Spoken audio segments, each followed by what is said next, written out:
A Star is Born marks not only the directorial debut of main star Bradley Cooper, notable for voicing Rocket Raccoon in the Guardians of the Galaxy franchise, but also for it being the third remake since the 1937 original. The others include the 1954 adaptation with Judy Garland, the 1976 remake with Barbra Streisand, which replaced the dream of wanting to be an actor to a musician, and now we have the 2018 version with Lady Gaga, whose plot follows closer to the 1976 version. And even though the basic outline of the story is now over 80 years old, I had never heard of the films until this one came along, and I think it's a great starting point.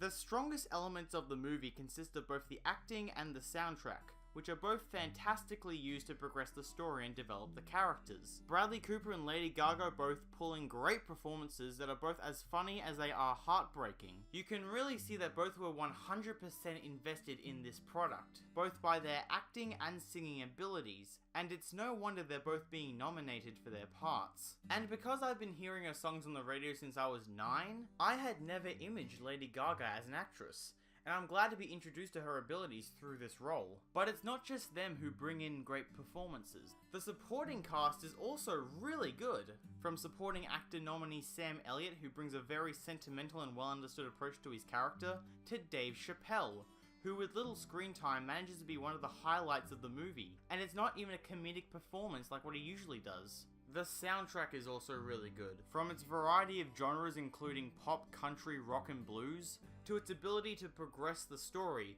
which for this film is life or death. Because if the soundtrack sucks in a film revolving around music, then it can ruin the movie.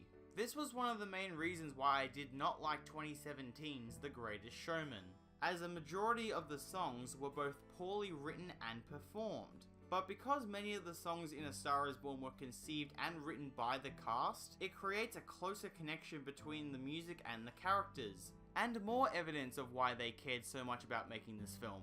All other aspects from the screenplay, sound editing, and the use of Matthew Libatic's handheld cinematography, which results in creating a closer and more organic relationship between the characters and the audience, are all done amazingly. And seeing that Cooper can direct this well, I will now be looking forward to his Leonard Bernstein biopic in the future. But the only problem I had with the film was the pacing. I just thought some scenes went on for way too long and really slowed down the momentum of the story. But this was thankfully only for a few scenes, as the rest of the movie didn't suffer from this problem. To end this off, this was a very well made and entertaining film, with great acting, awesome music, and with the knowledge that they cared so much about the production of this movie, it just makes it even better.